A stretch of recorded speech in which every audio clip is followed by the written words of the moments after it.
नमस्कार, clean news UP में आपका स्वागत है और वक्त हो चला है दिन भर की सभी ताज़ा खबरों का। 15 अगस्त के मद्देनजर पुलिस ने बढ़ाई चौकसी। 15 अगस्त के मद्देनजर पुलिस ने चौकसी बढ़ा दी है। पुलिस शहर में जगह जगह वाहनों की सरप्राइज चेकिंग कर रही है। खासतौर पर पुलिस अकादमी और पीएसी बटालियनों के आसपास से गुजर रहे वाहनों को रोककर चेक किया जा रहा है। पुलिस टीमें हाईवे किनारे स्थित ढाबों और शहर में बने होटलों को भी चेक कर रही है। एसएसपी पवन कुमार के आदेश पर जिले के सभी थाना क्षेत्रों में यह सघन चेकिंग अभियान चल रहा है। पुलिस वाहनों की तलाशी ले रही है, लोगों से भी पूछताछ की जा रही है। संदिग्ध लोगों के आधार कार्ड और परिचय पत्र भी चेक किए जा रहे हैं। खास तौर पर शहर के एंट्री पॉइंट्स पर पुलिस चेकिंग बढ़ाई गई है। शहर में दाखिल होने वाले वाहनों की तलाशी ली जा रही है, जबकि शहर के भीतर दोपहिया वाहनों की भी डिग्गी खुलवाकर चेक किया जा रहा है। गोरखपुर में सीएम योगी का जनता दरबार। 350 फरियादियों की समस्या सुन सीएम ने दिलाए कार्रवाई का भरोसा। सीएम का मूड अच्छा देख अधिकारियों ने ली राहत की सांस। उत्तर प्रदेश के मुख्यमंत्री योगी आदित्यनाथ गोरखपुर में अपने 2 दिनों के दौरे पर हैं। शनिवार की सुबह मुख्यमंत्री योगी आदित्यनाथ ने नित्य दिनचर्या के बाद यहां गोरखनाथ मंदिर में जनता दरबार लगाया।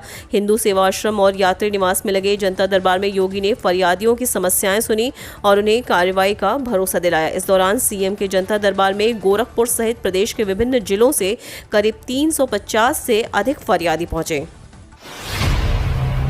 7.5 लाख मानदेय कर्मियों को खुश करने की तैयारी में है योगी सरकार। प्रदेश सरकार मानदेय पर काम करने वाले सरकारी कर्मियों का चुनाव से पहले मानदेय बढ़ा सकती है। अनुपूरक अनुदानों में इसके लिए बजट बढ़ाने का प्रस्ताव किया जा सकता है। किस संवर्ग के लिए कितनी धनराशि की वृद्धि हो, इस पर विचार विमर्श चल रहा है। अंतिम निर्णय मुख्यमंत्री व कैबिनेट के स्तर से होना बाकी है। प्रदेश में ग्राम प्रहरी, आंगनबाड़ी, रोजगार सेवक, प्रांतीय रक्षक दल, आशा कार्यकर्ता व रसोइया आदि विभिन्न संवर्गों के करीब 7.5 लाख कार्मिक मानदेय पर कार्य कर रहे हैं। इनमें ज्यादातर संवर्गों के कार्मिक बढ़ती महंगाई व लंबे समय से मानदेय में वृद्धि न किए जाने का हवाला देकर मानदेय बढ़ाने की मांग करते रहे। इनके मानदेय पर करीब 7,000 करोड़ रुपए प्रति वर्ष खर्च आ रहा है। 5 दिन खुलेंगे स्कूल। 16 अगस्त से 9वीं से 12वीं तक चलेंगी क्लास। सोमवार 16 अगस्त से खुल रहे हैं स्कूल। 9वीं से 12वीं के छात्र स्कूल जाकर पढ़ाई करेंगे। महामारी के बीच एक लंबे अंतराल के बाद स्कूल खुल रहे हैं। ऐसे में शासन ने पढ़ाई के साथ साथ कोविड प्रोटोकॉल के पालन का निर्देश दिया है। 50% छात्र सुबह की शिफ्ट में और शेष 50% छात्र दोपहर की शिफ्ट में बुलाए जाएंगे। सुबह की पाली सुबह 8 से 12 बजे तक और दोपहर की पाली 12:30 बजे से शाम 4:30 बजे तक होगी। इसके लिए सरकारी व निजी माध्यमिक स्कूलों में तैयारियां पूरी कर ली गई हैं।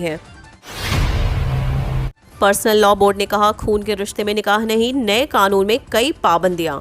All India Muslim personal law board ने मुस्लिम समाज को सलाह दी है कि वे खून के रिश्तों में आने वाली खातून को निकाह का पैगाम ना दें, निकाह के शरई कानून का पालन करें। All India Muslim personal law board ने यह भी कहा है कि पुरुष जिस खातून से रिश्ता करना चाहता है उसे पहले से ही देख ले, क्योंकि यह जायज़ है। दरअसल मुस्लिम पर्सनल लॉ बोर्ड इन दिनों इस्लाहे मुआशरा के लिए अभियान चला रहा है। सादगी से मस्जिदों में निकाह और फिर गैर मुस्लिमों में शादी को रोकने के लिए यह अभियान चलाया जा रहा है। इस दौरान मजमूए कवानीन इस्लामी के माध्यम से सिलसिलेवार मुस्लिम समाज को जागरूक किया जा रहा है। मुस्लिम पर्सनल लॉ बोर्ड ने कहा कि बहन, फूफी, भांजी आदि से निकाह करना गुनाह। इन रिश्तों में निकाह के लिए पैगाम देना जायज़ नहीं है। ऐसी महिला जो इद्दत में पति की मृत्यु के कारण या तलाक रजई अथवा तलाक बाइन के कारण इद्दत में है, उसे निकाह का पैगाम नहीं दिया जा सकता। वफात यानी मृत्यु के इद्दत के बाद सीधे नहीं बल्कि इशारे के तौर पर पैगाम दिया जा सकता है। बोर्ड ने यह भी स्पष्ट किया है कि जहां पहले से पैगाम है वहां प्रस्ताव ना दें। अगर पहले से पैगाम था और फिर निकाह कर लिया है तो भी ऐसा निकाह मनअकद कहलाएगा।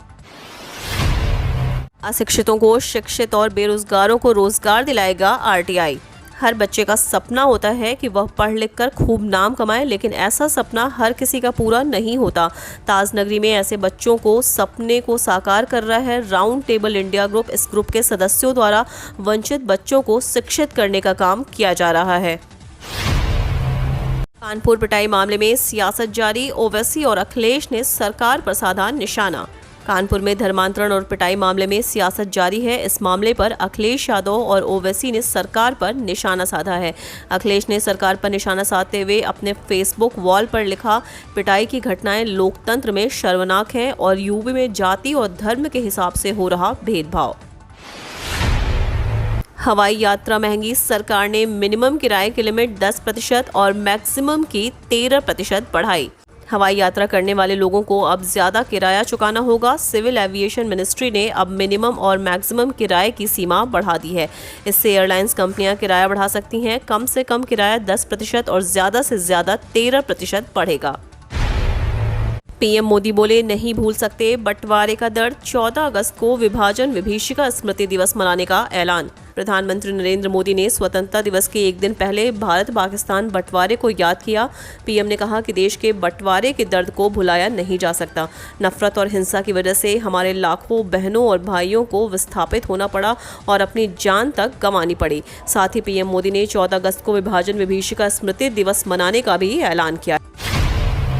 यूपी में 24 जिलों के 1171 गांव बाढ़ में डूबे। यूपी में बाढ़ की विभीषिका कम नहीं हुई है। अभी 1000 से ज्यादा गांव पानी में डूबे हैं। 5 लाख से ज्यादा की आबादी सड़क पर आ गई है। हालांकि कई जिलों में अब नदियों का जलस्तर कम हो रहा है, लेकिन अभी भी राहत नहीं मिली है। जिन गांवों में पानी उतर गया है वहां दलदल और कीचड़ ने जीना मुहाल किया हुआ है। संक्रामक बीमारियों के फैलने का डर है। सड़क और ऊंचे स्थानों पर लोग पन्नी का टेंट लगाकर जीवन जीने को मजबूर हैं। 24 जिलों में 1171 गांव जलमग्न। प्रदेश के राहत आयुक्त कार्यालय के मुताबिक यूपी के 24 जिलों के 1171 गांव बाढ़ से प्रभावित हैं।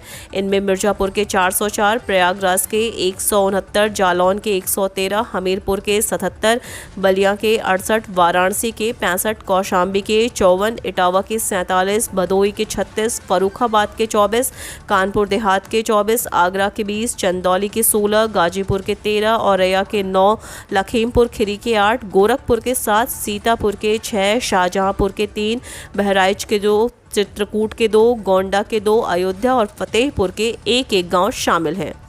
हम रोज ऐसी ही न्यूज लाते रहेंगे। यदि आपने अभी तक क्लीन न्यूज यूपी को सब्सक्राइब नहीं किया है तो फटाफट सब्सक्राइब कर ले। साथ ही बेल आइकन को दबा दे ताकि कोई भी अपडेट मिस ना हो।